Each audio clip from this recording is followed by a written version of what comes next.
आदाब। बेकारन हूँ, बस ये सब खैरात नहीं चाहिए मुझे। तुम तो वही हो ना जो उस दिन? जी, उस दिन बेकारन के रूप में आई थी और आज ऐसे। लेकिन फर्क सिर्फ इतना है कि आज आपने मुझे यहाँ तलब किया है। उस बहरूप की जरूरत क्या थी? बस बहुत अरमान था आपको और हवेली देखने का। खुदा ने दोनों ख्वाहिशें पूरी कर दी मेरी। वैसे बाकी सबके लिए ये राज ही है अभी तक।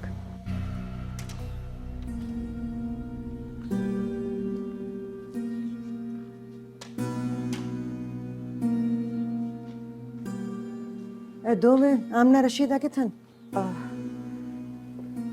पता नहीं बीबी सैन जी, ਉਹ ਪਿੱਛੇ ਵਾਲੇ ਹਾਲ ਦੀ ਸਫਾਈ ਕਰਦੀ ਹੋ ਸਨ। ते माई बीबी ਛੋਟੀ ਸੈਨ ਜੀ ਉਹਨਾਂ ਦੇ ਨਾਲ ਹੀ ਹੋ ਸਨ ਜੀ। ਕੱਲ ਪਿੱਛੇ ਵਾਲੇ ਹਾਲ ਦੀ ਸਫਾਈ ਦਾ ਬੋਲ ਰਹੀ ਸੀ। उधर थे किसी का आन जान भी नहीं। तुमने पूछा नहीं? मैंने तुम्हें यहाँ आने की बात को राज रखने का क्यों कहा था?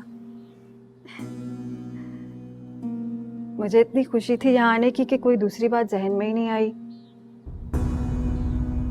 तुमने अभी कहा सिकंदर भाई तुम्हारे मोहसिन है, तो अगर मैं तुमसे तुम्हारे मोहसिन की खातिर कुछ मांगूं तो इनकार तो नहीं करोगी? आप मान कर तो देखें।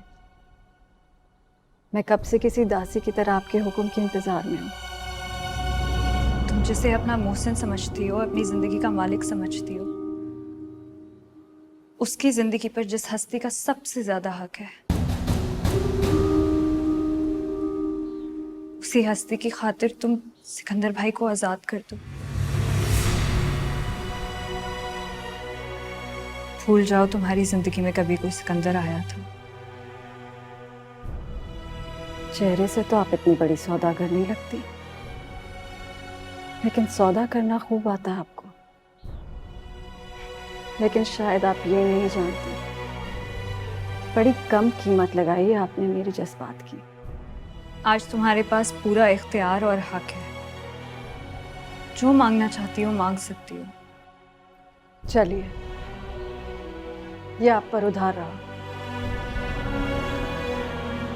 हाँ, अगर दे सकती हैं तो फिर कुछ लम्हों के लिए मुझे वो एहसास दे दें जो एक शरीफजादी की रगों में पलता है, जहां सुहागन बनना उसका नसीब ठहरता है, लोग सदके वारी जाते हैं।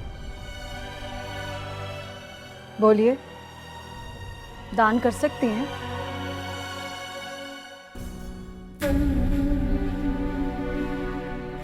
चलती हूँ।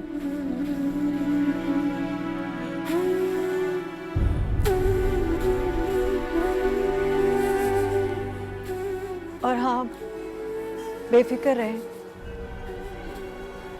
अब मैं सिकंदर साहब से कभी नहीं मिलूंगी।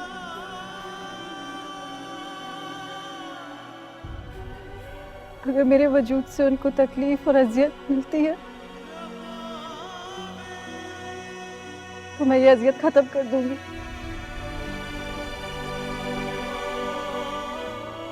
अगर हो सके तो मेरा एक पैगाम पहुंचा दीजिएगा उन्हें। जिंदगी में मेरी आखिरी ख्वाहिश उनके कदमों को बोसा देना।